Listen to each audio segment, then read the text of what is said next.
Well, hello again, and welcome to Introduction to Criminal Justice. Today's topic, we're discussing the function and structure of policing.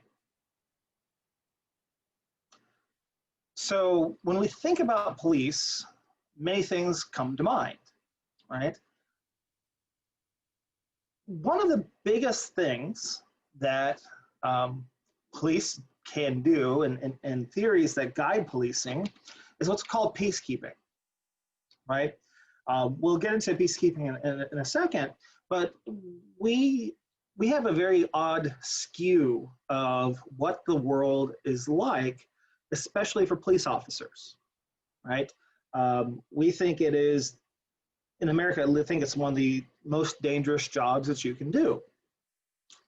However, it's not even close.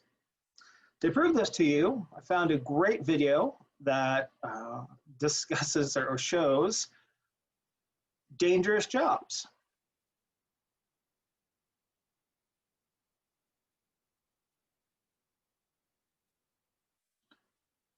So these jobs could get you killed. All right, and you'll be surprised by some of these. I always have people surprised by some of these.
So hopefully that transmitted properly, but you can see there are some surprisingly dangerous jobs, right? There's some that you kind of think, okay, that's dangerous, right? Like working up on the electrical poles, logging, things like that.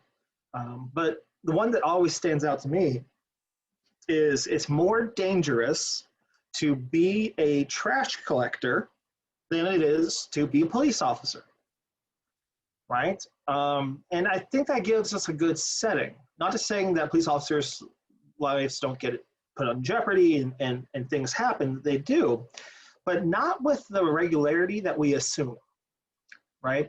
So if we look at the UCR, less than 20% of arrests that a police officer makes are for crime index offenses, right? So the major crimes, right?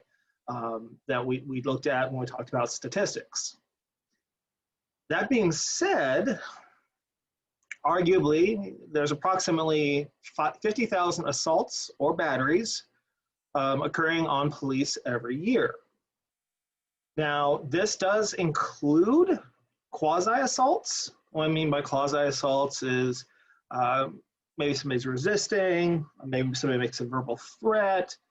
Those could also be classified as assaults. So we're not even thinking just plain assault and battery. There are some, to an extent, lesser serious things included within it. That being said, this should implicate how police use force, right? Because most of their job isn't dangerous. Right? Said most of their job and most of their work is boring beyond belief. And the idea is it centers on peacekeeping, right? And so when we're talking about peacekeeping, that's different than making arrests, right? It's just trying to ensure that society continues in a normal manner. So what most peacekeeping officers, and again, most of them are peacekeeping.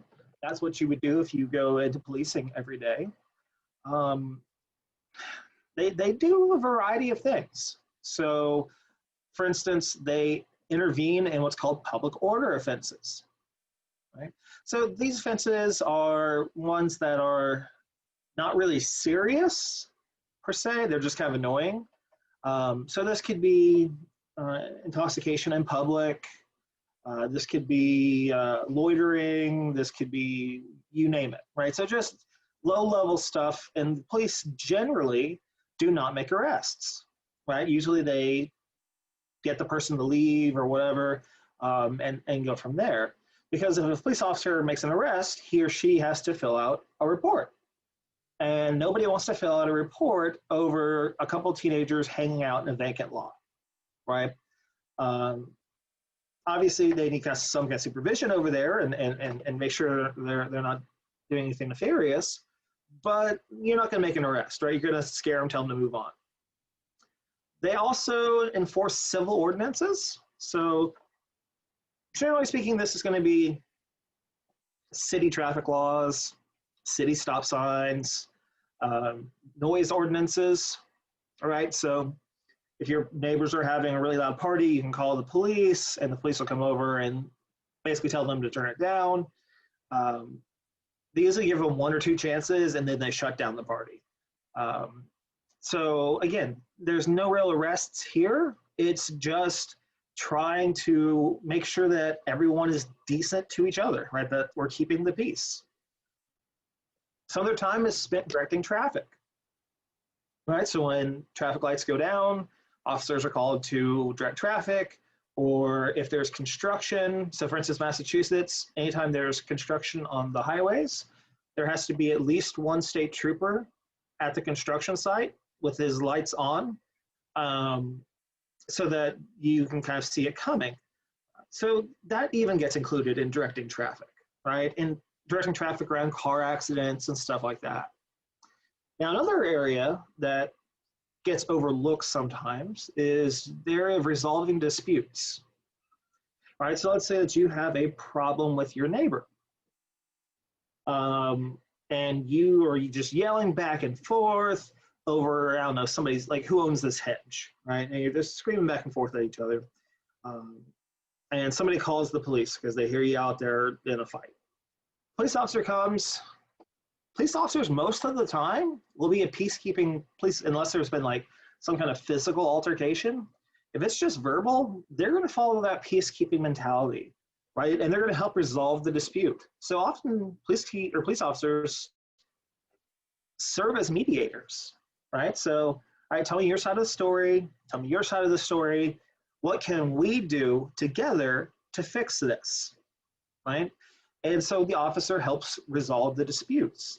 Does it make an arrest, right? Isn't looking for crime or anything along those lines, right? Now, it's different if the dispute involves a physical altercation. Then generally the officer will probably make an arrest. Again, they have a lot of discretion. So it really depends on the state's ordinances, or state statutes, excuse me. Taking that and going kind of like 1 step farther than that, when it comes to marital disputes or disputes among people who are cohabitating, right? So people who are living together, well, usually in a romantic relationship or maybe not, but generally in a romantic relationship, we come across the issue of domestic violence, right? Now, domestic violence is an interesting response because if we're just dealing with people yelling at each other during the daytime with their neighbors, we don't classify that as domestic violence. That's just disturbing the peace, right? And we're not going to make an arrest. We're going to help solve it and get everybody to go home and chill out and all that jazz. But if we can classify something as domestic violence, now each state defines it differently. Some states define domestic violence as requiring a romantic relationship. Some say all you have to do is cohabitate. Some say you don't even have to live with the person. The person's over there. That could qualify as domestic violence. I witnessed one case. It was one of the most fascinating cases I've ever seen. And court's really boring. And like this one, like kind of kept you on your toes because what it involved, it was in Rhode Island, and it involved a commune, right? So, like the people who think I'm going off the grid and free love and all that lovely jazz, right? And so one day, one of the members of the commune, right? Again, there's a big, they live in a complex, right? So they all live together. The idea is they all work together and they have kind of their own community. So one day, one of the male members of the commune in this dispute got into a fight with the female member of the commune. Now, the male member ultimately punches the female member of the commune in the face, right? And that's it. And I'm not saying that's not severe. I mean, that's huge, right? But that's all that transpires. So police are called, police are come, and they arrest the man, obviously. Now, domestic violence is interesting in terms of police discretion first and foremost, right? So some states say if police are dispatched to a domestic dispute, not even necessarily domestic violence, but if there is domestic violence, absolutely, they have no discretion. They have to make at least one arrest. If you are in a altercation with your spouse and maybe you're the victim, don't live in Connecticut. Connecticut, if you fight back, like to try to protect yourself, they will arrest both parties, right? So each state has different rules. A lot of states are embracing these mandatory arrest rules, right? So if it's domestic violence, we have to make an arrest. Now, we're going back to the commune case. So basically, it goes to trial because he was charged with domestic violence instead of just simple assault and battery.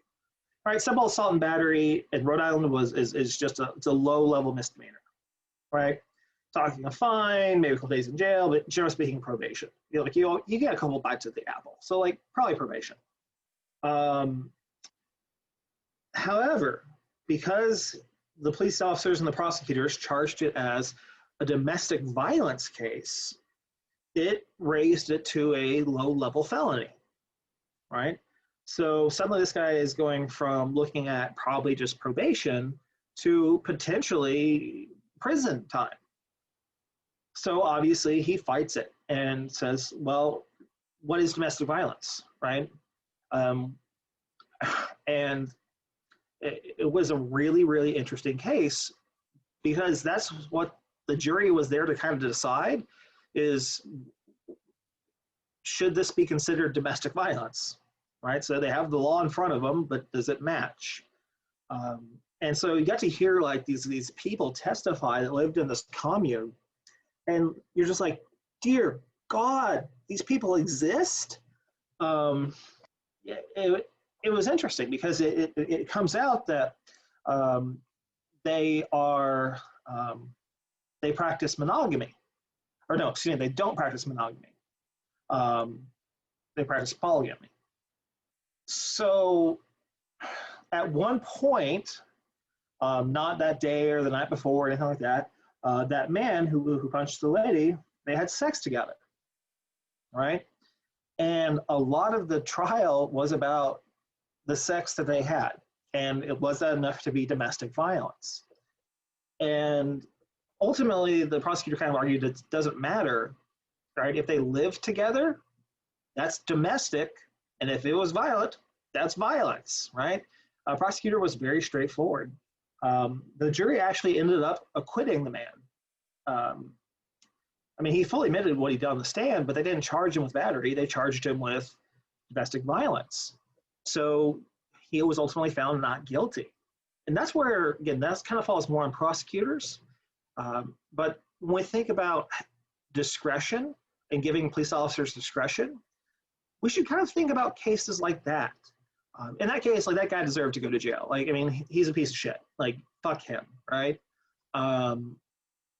But sometimes, if you've ever been in a relationship for more than like a week, you know that you will have differences. And sometimes those differences can get loud, right? So like you get into an argument, like couples get into arguments. It happens, right? It happens a lot, especially like the older you get. You get into arguments and they can raise to the level of screaming at each other, right? Yelling or slamming doors or something along those lines, right?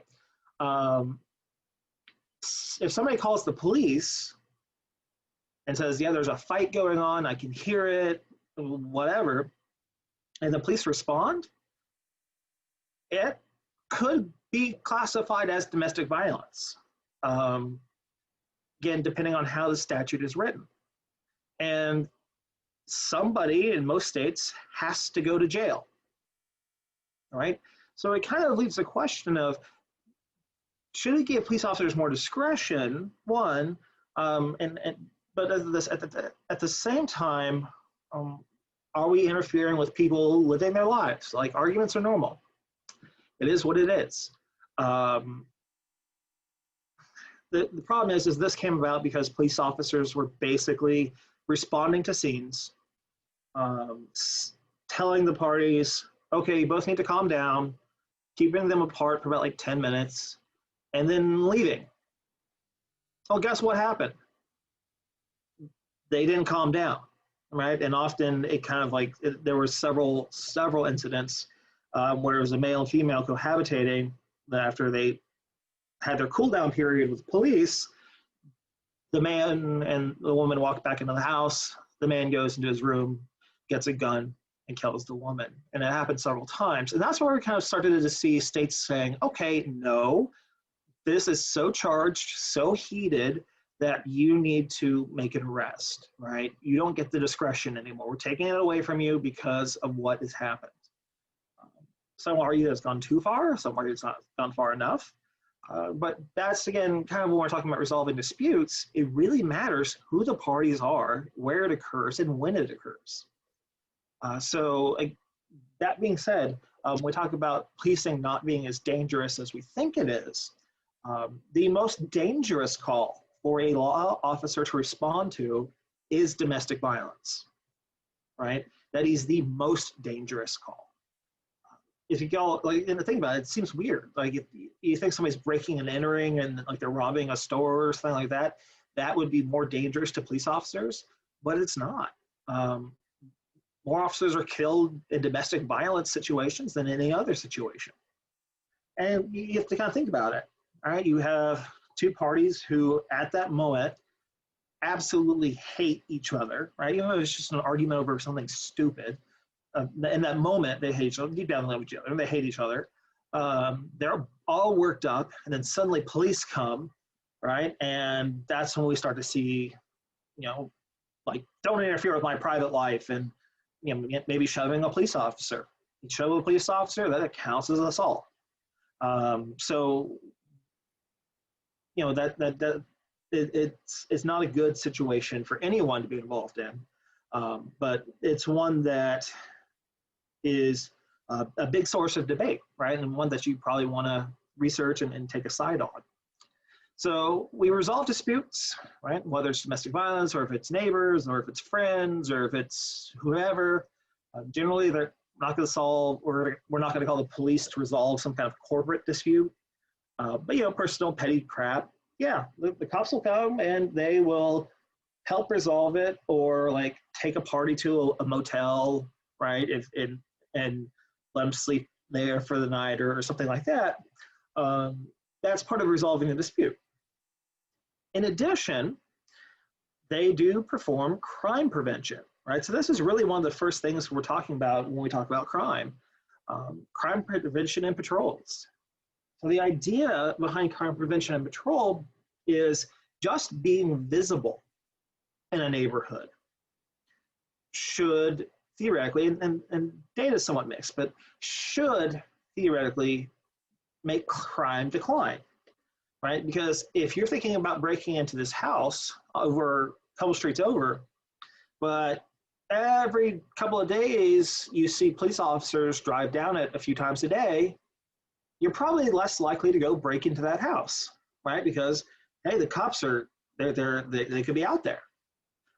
So that's what we're talking about, patrols and crime prevention. Just having a car with police written on the side is enough to deter, at least for the data, a significant amount of crime. There is a point where it goes overboard, right? So at least from studies suggests that patrols reduce crime to a certain amount, but even if you add 500 more officers and police cars, like it doesn't go below that number. So we looked at other theories, and we've looked at theories, but that's kind of the idea behind crime prevention and patrol, which is really interesting because it raises questions as to unmarked vehicles, right? I mean, the ones that you can tell when you get up real close that they're police officers, just because you can see the light bar in the back window, you know, are they doing good with their patrol? Some would say no, because there's no word police on the side and you can't really tell unless you're really looking. Others say, yeah, absolutely, right? Because now you don't know who the police are. So you don't know if somebody is seeing you casing a store that you're going to rob. You know, it maybe acts as more of a deterrent. Now, usually unmarked cars are used for speeding and things like that, right? So you don't slam on your brakes and all that jazz. But if you drive around this area, you will see at least 2 unmarked police cars. They're black, mid-size SUVs. I think they're like Ford Explorers or something like that. The new models, they're black, like they have really dark tint. Not trying to tell you like who they are so you can get away with anything, but again, it just raises the question of prevention. Is it preventing crime? Is it not preventing crime? It seems logically to me that if criminals know that police officers are in cars that aren't marked, they would probably be less likely to commit a crime than if you know that all the police cars are marked as police cars, right? Because you can track routes, you can see how often a police officer goes by a house, but if they're just in unmarked cars, you have no clue, right? So that's kind of my thought process, but you know, that's speculation. It'd be great thing for a research study if any of you are kind of thinking along those lines for the extra credit assignment in this course. And in addition, as part of their peacekeeping, non-responding to crime duties, they have miscellaneous duties, right? So officers have to testify.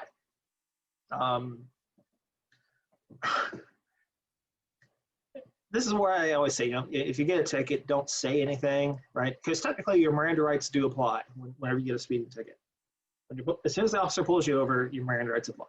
So don't talk, because you don't want that evidence to come in. But if you really don't want a ticket, like on your record, fight the ticket. Like even if you're like, yeah, I totally did it, fight the ticket. Because that officer has to stop whatever he or she is doing.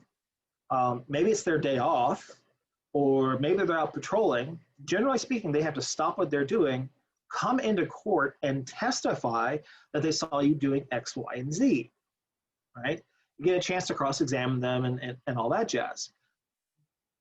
Most of the time, we don't screw with it, right? I mean, if it's like you're going, I don't know, what, 60 at a 55, that's going to get laughed out of court to begin with. But you say, oh, well, I want to talk to the officer. The prosecutor and the courts and the police, they're not worried about, it's going to cost them more money to have the officer stop what he or she is doing, get coverage for that officer, have the officer come to court and testify, right? And court isn't just like, you don't get a time slot. Everybody is there at 9 a.m. or 8 a.m. and court just happens. You never know when you're going to get called up. So you'll waste a day, but you won't get a ticket. The thing is police officers will also waste a day, right? So that being said, as far as traffic tickets, I always recommend trying to fight them. But I mean, what's the worst thing they can do is make you pay the fine. Well, that's what you're going to do anyway. So it's what it is.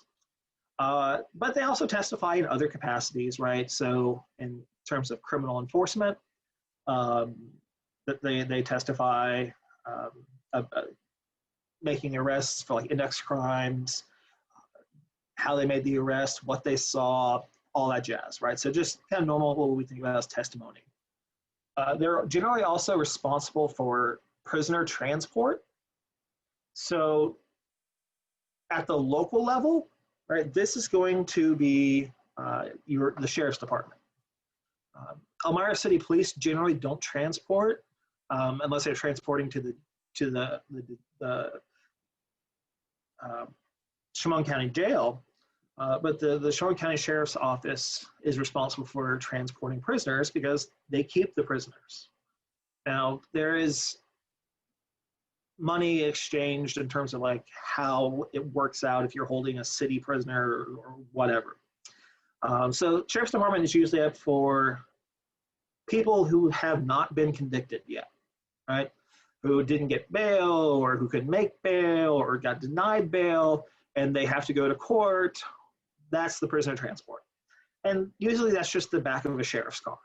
Sometimes it's if you have a large number of prisoners going one day, you're going to have a van. I mean, it's going to have a cage in the back and all that jazz, and it's going to look like a police car, just a big white panel van. At the state level, so once they get convicted, if it's the state level, then they get picked up when a bed opens up somewhere after they get like determinations made of the dangerousness by a blue unmarked van. I say unmarked with a caveat because on the back of this like bluish purple van is a purple and gold set of numbers and letters, right? So it'll be like P2 or P7, C6. That's a state prisoner being transported or prisoners being transported. So if you ever walk through the like middle of campus and you go across the street, you will see that those bluish green, purple vans come by a lot. We're the main route to get to the hill, right, where the prison is. So yes, prisoners are being taken to maximum security prison through the middle of our college campus. And again, the way you can tell is just look at the back of the vehicle. It'll probably have normal plates, but it's just look for that big sticker. It's oddly enough, purple and gold are colors. And every year I have somebody say, oh, I've seen that, but I thought that was just Elmira College staff doing something. I'm like, no. Like, those are prisoners. And then, of course, at the federal level, we have the marshals who transport the prisoners, and that is very secretive movements. We have Con Air, we have all kinds of other stuff. So again, most of our job is peacekeeping non-criminal duties. Now, how do we keep the peace, right? So James Q. Wilson, modern criminology, again, one of the kind of a father of like the resurgence or modern criminology, had 3 styles of peacekeeping, right? Ranging from kind of the most punitive and severe down to the least punitive and severe. So he said, all right, there's 3 styles. The first style is legalistic. Legalistic, what we are going to do is we're going to focus on violations of law and the use of threats or actual arrests to solve disputes. So this is a very arrest-heavy, arrest-driven style of policing, right?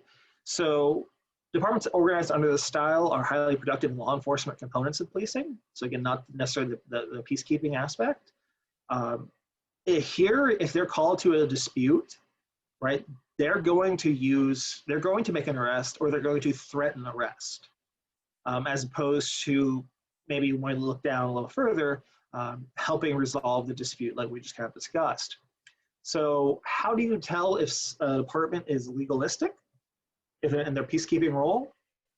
You look for a large number of traffic tickets, right? So again, they're focused on violations of the law. And it's not like, and the mentality is, any violation of the law you see, you intervene, not you have a lot of discretion, right? I have an interesting view of traffic tickets, just because, again, to protect and serve doesn't mean to generate revenue. But that's what you're going to see, is any violation of the law, even the slightest violation, right? Even something that you're like minimal speeding, you're going to get pulled over and probably get a ticket. So that's kind of our legalistic, right? Where we focus on violations of the law. The idea is if we focus on violations of the law, it'll scare criminals not to commit crime because we're so strict and so severe. Okay, maybe, right? And this is very true of little towns. You know, we've all heard of speed traps, where it's like a little tiny town at the bottom of a hill. The cop sits there and just like tags people one after the other because they've come down a really large hill. You could probably see that's legalistic because everyone they can get, they don't let it go. But their job is generating revenue, not necessarily protecting anyone. Now, that brings us down, if we're going to get a little bit less severe, to the watchman style of policing. All right? So the watchman style, we're resolving conflicts and disputes in the community, right? So we want a lot of community involvement in policing. Community policing is a big thing. So the order maintenance is primary motivation behind this style. Again, we have significant community involvement by officers and their departments. So this is really that kind of, well, it's an old style of policing, especially in like the cities, right, where you walk a beat. You get to know everybody there, right? That's what we're kind of hoping here is community policing. You walk a beat, you drive a patrol, but you know everybody, right, along your patrol or your beat. You know all about their problems, you know about their kids, you know everything, right? Because you just kind of run into them so frequently. Now, again, this is usually easier in large cities where, you know, you have police call-in boxes and things like that, but you have officers who maybe are doing foot patrols as opposed to sitting in their car. And the officer and the police department have significant involvement in the community. So they're not to be seen as threats, they're to be seen as somebody who's going to watch over you and help you, right? So this would be anytime a police department sponsors a youth softball league, right? Or the police department, I don't know, you could get wild with it. The police department holds a bake sale to raise money for some hospital or some kid or something like that. But they're in the community, right? And they're the officers who are doing this, right? The officers are serving as like the umpires or whatever. The idea is you get to know the police officers, right? And they get to know you. And it's a little bit more difficult for you to break the law if you know very personally the police officers. Right? You think it'd be easier that the police officers would just let you get away with it. This is where police discretion really comes into play. So basically, the police judge the seriousness of the infraction less by what the law says about them than by their immediate and personal consequences, right? So the law can say something that's really severe, and we all know it's not. That's what the police are going to worry about is somebody in danger? Did somebody get hurt? That's our focus, right? Not, well, the law says that this is more severe than this. No, they don't care, right? And it's harder to get away with things because you know them. And theoretically, the community knows them, and the community knows you, and they know you, right? They know that you're supposed to be at home at 9 o'clock. It's 9:30, and you're sitting outside this building. You're up to no good. They're going to stop and probably take you home. That's the Watchman style, right? Is just there's a lot of community involvement, a lot of community engagement. And when we're talking about like the seriousness of the infraction, let's think about let's presume there's no domestic violence statute, right? Or domestic violence doesn't apply in this case. Let's say you have two women, right, that live catty corner from each other on the street that Officer Jones patrols every day, right? And Officer Jones says hi to everybody as he goes down the street. Is kind of attuned to their needs, and that's more of a service style, but we'll get into that. But knows everybody. And these two women, or the police officer knows, they get into a fight. They're friends, but they get into a fight, and one of the women slaps the other one. Okay, suddenly we have a crime. Now, legalistic style says that woman who committed the offense, who slapped the other person, is getting charged with assault and battery, right? No questions asked, no real discretion. Watchman style says, okay, assault and battery is not a good thing, right? It's a very, very bad thing. We shouldn't be hitting.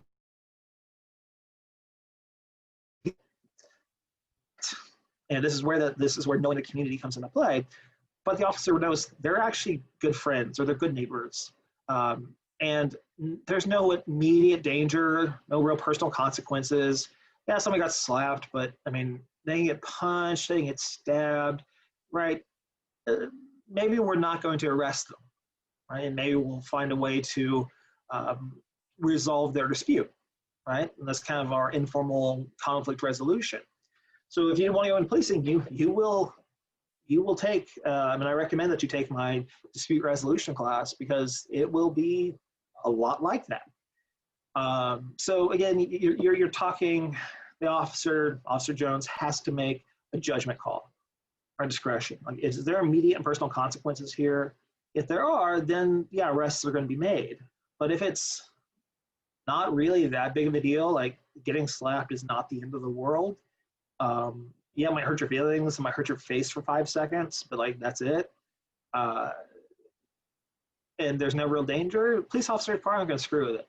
I mean, especially if they know you, if they know that you two do this often and then make up or whatever. So again, this is where we kind of saw domestic violence cases, police officers having the people relax for a few minutes and then saying, okay, everything's calmed down, and then let them back into their home, and then we see murders and things like that occur.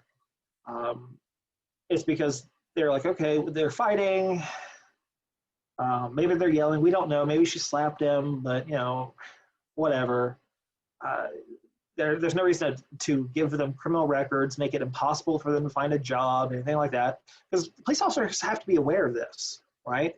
That each time they make an arrest, they are basically ruining someone's life. And I say they, I mean, it's the person who did it is ruining their own life, but the police officers have to be aware that their arrest is going to have very serious consequences. So because arrests have very, very serious consequences in terms of job, in terms of housing, you name it, this is where Watchman style says, look, if it's not that big of a deal and there's no real damage or we can work something out, then we will, right? But if it's dangerous or put somebody in immediate harm, then we're going to approach this and deal with it and make an arrest, right? So that's, again, we're going to see the Watchman styles where you start to see the domestic violence issues come out to play. And so domestic violence is kind of in the legalistic style realm now, while the rest of the law is kind of in the Watchman style, okay? Then you have a third style. Third style is a really interesting style. It's the service style. And so service style emphasizes community satisfaction as opposed to the enforcement of specific laws, right? So again, this is characterized by maintaining a good working relationship within the community and responsiveness to the needs and concerns of the community. So what's kind of the difference here? Well, the difference here is watchman style, we're resolving disputes when there's issues, right? Two people or more having issues. Service style, maybe we're walking on the beat and we say hi to Ida, a cute old lady, every day, and one day we find out that she fell and she broke her hip. She can't afford to go to a nursing home and she lives on her own. So Officer Jones gets her grocery list, goes shopping for her, uses her card, whatever, goes shopping for her, and brings in her groceries for her. That's service style, right? I mean, that's kind of like the pinnacle of service style. They do it while they're on patrol, right? They're there to, this is where this service and protect to serve and serve comes into play, right? Watchmen, legalistic, they're kind of protective. Service is where this comes into play. So, it could be anything. Like you have a couple kids and you're lugging stuff from your front yard, or maybe you're unloading groceries, and the police officer might just pull over, get out, and help you take some of the groceries inside. Like that's when we're talking about service. And again, we want the community to be happy and peaceful, even if we have to turn our back and ignore certain laws being violated, right? So let's say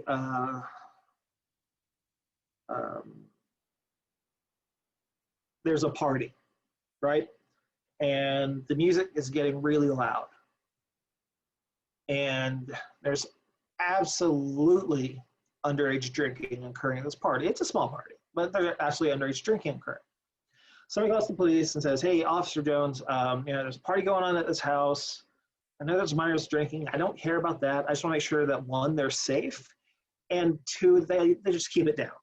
So Officer Jones goes up to the party, and assuming they don't all scramble, knocks on the door and says, hey, you guys need to turn this down. May try to see if they can get one of their parents to come down and deal with the situation, and then they'll wait with the kids until the parents show up. I'll say it this way. If I ever committed a crime, or even as a kid, like if I broke a rule, like I would much rather have gone to police custody where there is a bulletproof window between me and like my father, right? I would never want to like piss him off that much. So these kids are like scared shitless, right? And that's the whole point. And the officer knows they're having a party, right? They're drinking underage. Officer doesn't care because the community doesn't care, right? They're not being disruptive. They just had loud music. And so the officer's just like, okay, parent comes, you have this? Yeah, all right. And just goes off, right?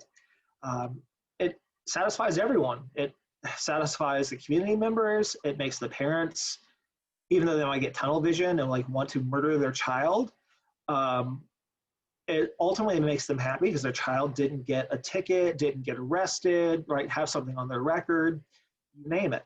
So that's kind of this relationship. And service style can be effective in terms of making arrests, right? Because let's say there's somebody that's kind of walking back and forth in front of the Smith's house. And you know that the Smiths actually went on vacation in Florida. So they're gone. And this guy goes up and kind of is just standing in the driveway. And you don't know this person. And you know everyone on your beat. You're going to pull over, right? You're going to stop that person and you're going to have a conversation. And that conversation is probably going to bring out handcuffs. Because how dare you bring crime into our community, right? And that's what we like to see. We also like to see in the service style police officers living in the community that they're policing. There's also been recent pushes to have community policing in the sense of not only does the police officer live in the neighborhood, right? So you can always go over to the officer if you need something, or they could always be like an emergency response. But also looking at, we want police officers maybe that match our racial, ethnic, and other demographics, right? Because it might be easier to relate to somebody who has the same background as you, right? So there is a push in certain cities to kind of have that mentality of the police officer, when he's off duty, he shops with us, he shops here, he's from the neighborhood, he understands our situation, he understands our plights, because maybe it's a gay neighborhood in somewhere in California. The officer is homosexual.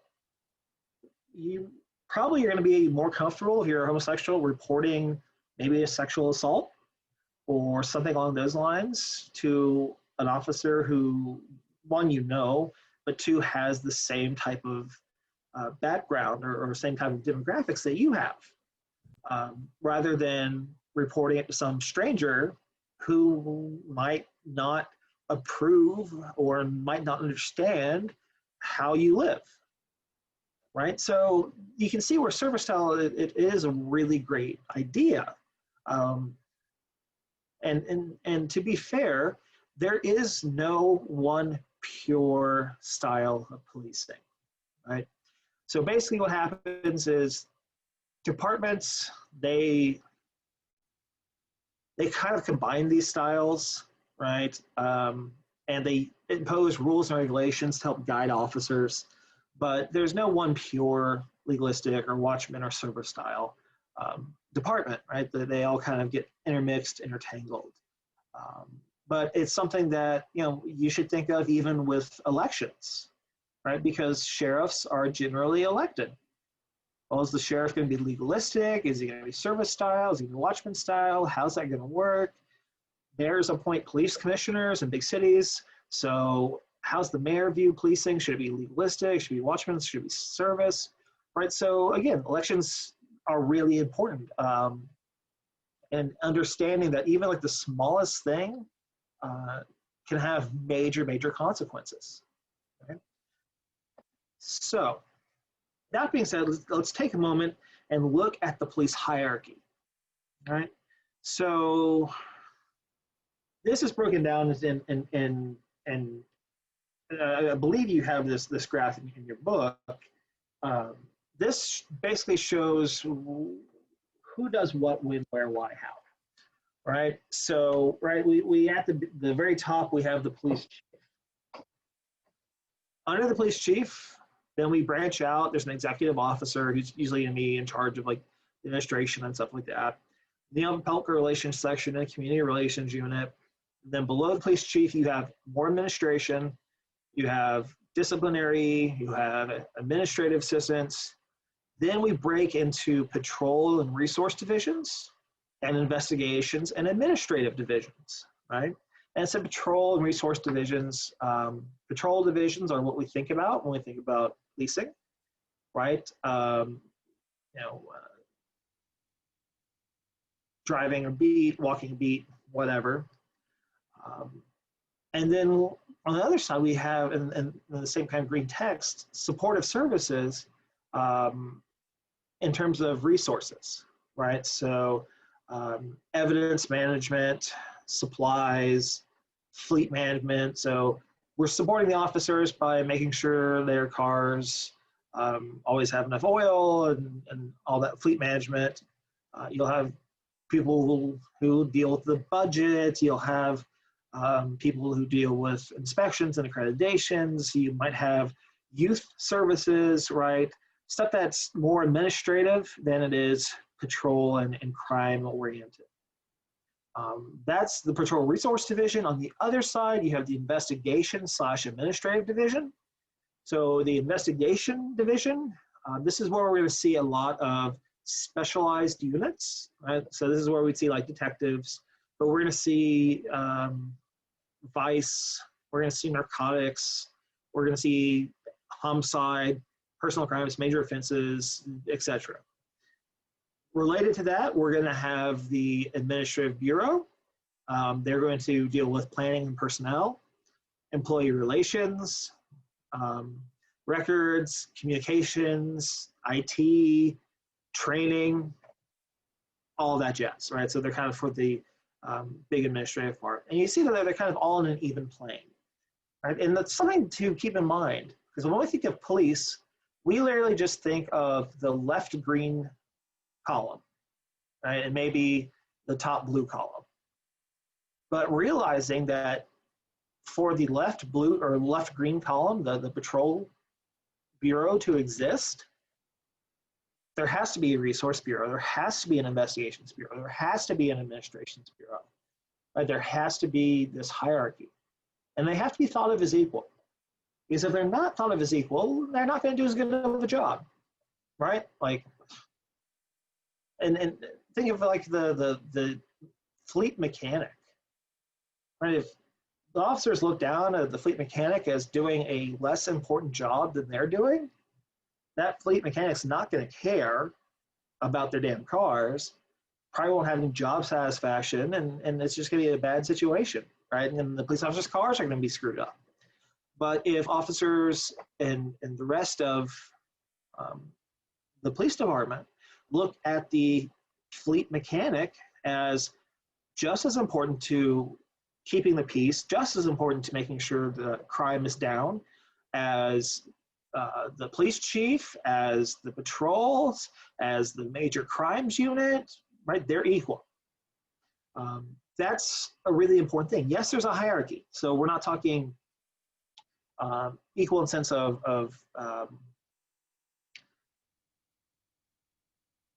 power, or not even power, well, command structure, right? So if you're in fleet management, you're going to be at the bottom. If you're the fleet mechanic, you're going to be at the bottom of the command structure. But just because you're at the bottom doesn't mean you are any less important than anyone else on this graph, right? So again, each has to serve each other. Each has to recognize each other as being very important, and each has to understand that without the other units, they couldn't do their job, right? So again, this gives us a hierarchy. This is usually bigger cities, so you're going to see this kind of hierarchy. But you know, smaller, mid-sized cities, you're going to see a similar hierarchy as well. But again, the notion is that we have to understand each is responsible for keeping our community safe, even if they're not the line officer, right? The ones out with guns and handcuffs. So that's kind of our paramilitary police hierarchy, right? It resembles the police, they're paramilitary, especially when I think of like SWAT units. So the police chief dictates, and whatever the police chief says goes for everyone, right? Like it is what it is. He's at the very top. The XO is second, right? So whoever's above you, you listen to. But at the same time, everyone has to have respect for each other in the sense of we're all working at the same goal. So looking at categories of policing. The most visible aspect of policing, obviously, are patrol units, right? And that's kind of what we talked about in terms of line services. Now, the patrol is the mainstay, basically, of policing. It has 5 specific functions, right? So we kind of went over this. Public safety, right? Law enforcement, that's what we're talking, actually making arrests. Traffic control, and then criminal investigation, which is initial criminal investigation, where police officers actually have to make legal determinations or quasi-legal determinations, right? So if a police officer is chasing somebody and the person runs into their house, can the police officer open the door, kick down the door, and follow that person in? That officer is the patrol officer. He can't wait and call somebody and have get a hold of the lawyer and all that. No, like just say, oh, this is hot pursuit. I understand that's a category in the law and I can do this. But it has to make that decision on the fly. And to that end, right, if you go to the police academy, you will spend a lot of your time in classrooms learning everything that you're going to learn as a criminal justice major, and more. So that being said, when we're talking about patrol, this is where we see police discretion, right? Full enforcement, which is that legalistic, versus selective enforcement, which is the more watchman style or service style. Now, there was an interesting experiment done in terms of patrols, where we had normal patrol, right, where it's just you just drive or a circuit or whatever it is, proactive, so you kind of focus in places where there could be crimes, and then reactive, only responding to crimes. The results of that study are very, very interesting. If you want to take a look at it, you can, and I highly recommend it because I'm 99% sure there's a test question about it. It is in your book. Take a look. You will be surprised by this study in terms of what it means and what is the most effective, I guess, style of policing. You're going to be surprised by the answer. It's kind of a trick answer. So line services also includes detectives, right? Detectives are responsible for one, identification, location, and apprehension of criminals, offenders, collection and preservation of physical evidence, location and interviewing of witnesses, and recovery and return of stolen property. So next term, I'm teaching a criminal investigation focusing on homicide investigation course. If you're interested in like wanting to become a detective one day, I absolutely highly recommend you take this course. It will tell you whether or not you have the ability to, because we use the same textbook that the FBI uses. It's beyond gory. It's full-colored pictures, glossy pages. But, and here's the big but, it can kind of set you up in terms of your career as to what do you want to do, right? Can you handle this, or would you have to deal with something else? Now, line services also have policing that consists of specialized units. So think of cybercrime, SWAT, sting units, etc. Then administrative services. These are the ones who are in charge of basically the line services. They train them. They're responsible for personnel management, so HR, planning and research, legal issues, community issues, and doing internal investigations. The most hated person by a police officer is the internal investigations officer, because that internal investigations officer's sole job is to bring charges and investigate crimes or other infractions committed by law enforcement, right? So they're kind of seen as like the enemy. And in police departments, they do not get treated well, right? So never, ever, ever go into internal affairs. That being said, administration is not completely powerful because there's ultimately a check on the administration defined through a well-defined subculture, right? So police officers, they have their own culture, right? And you'll get cultured. I mean, you'll get immersed in the culture if you go in that field because you're doing the same thing, right? You often have the same background. You're dealing with the same stuff. You're dealing with horribleness every day.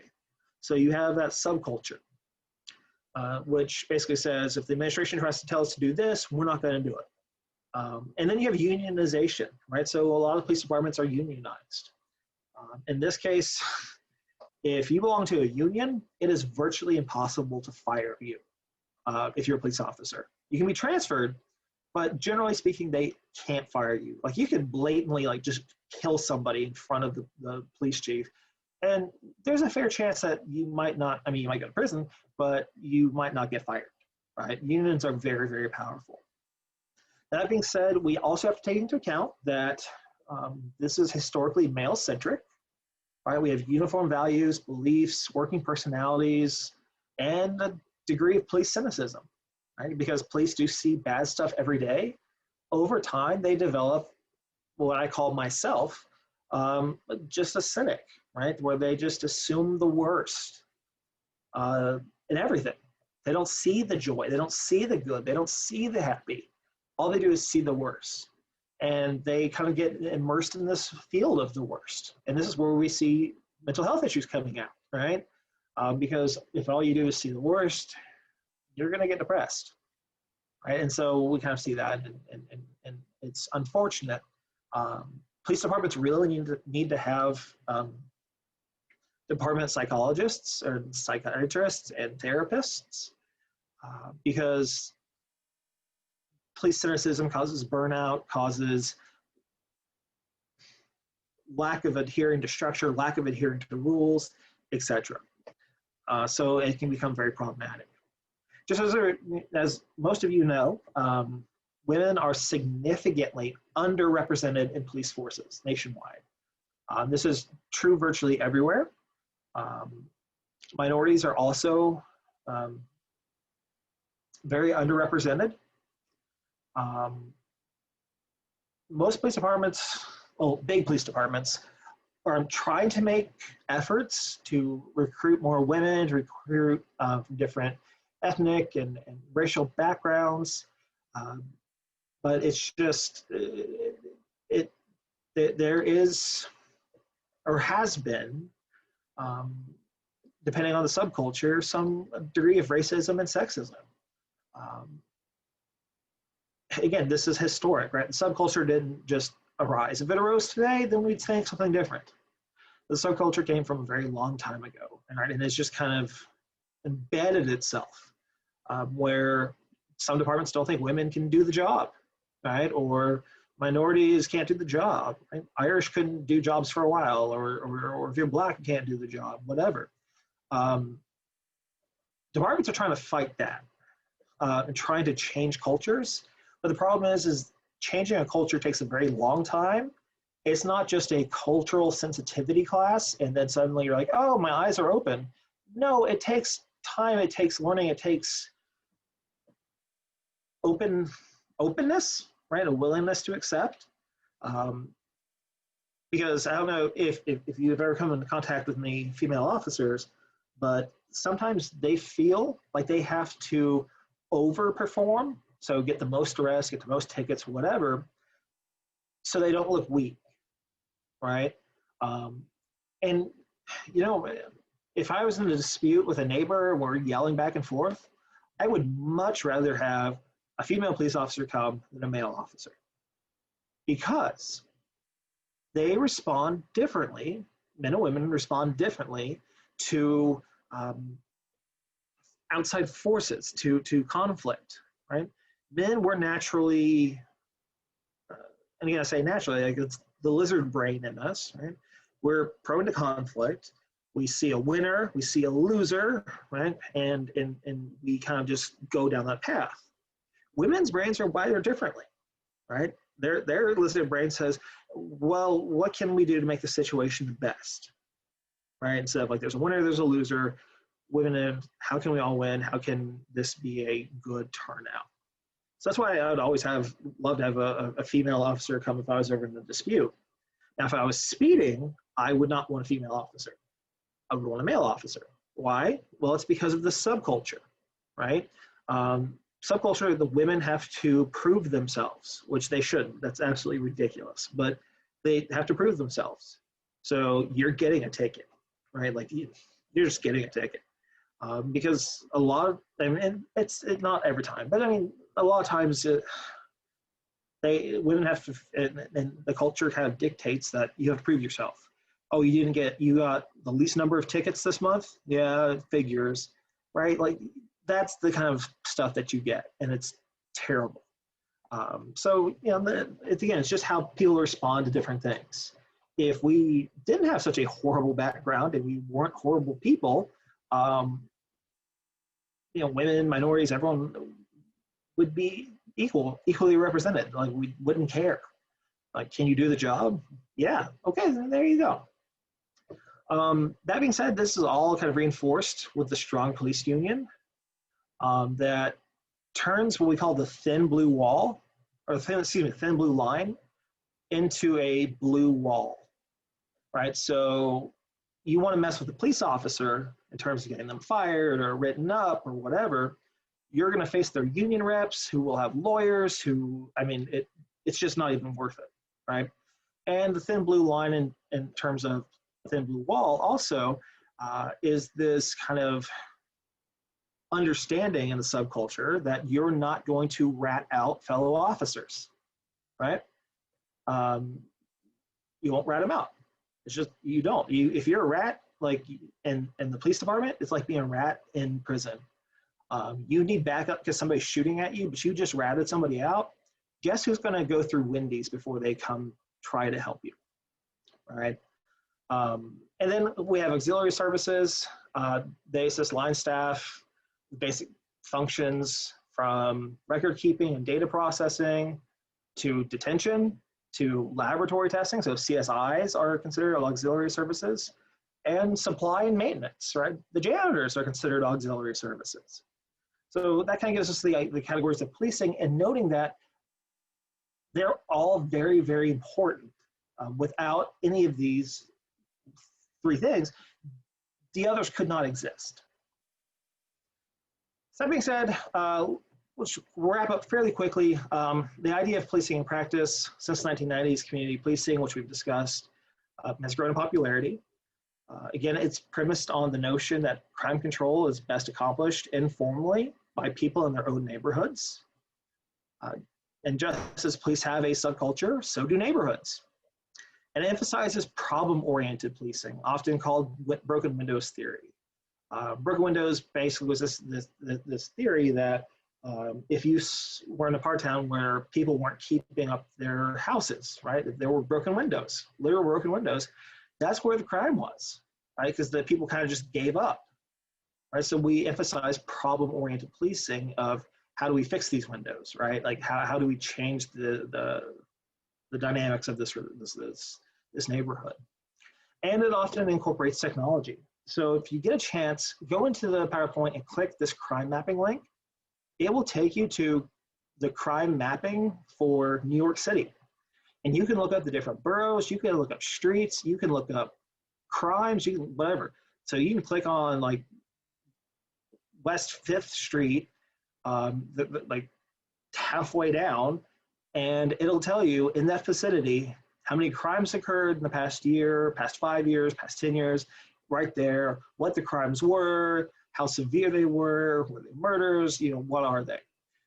And crime mapping kind of helps us theoretically identify trends and patterns, right? If we're going to have a problem-oriented approach, then we need to find the problems, right? So that's where we're coming in with crime mapping.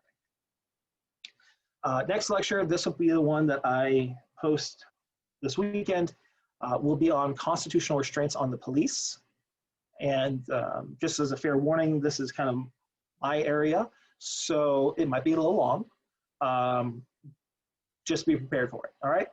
We'll be back on track coming Monday. Have a great weekend.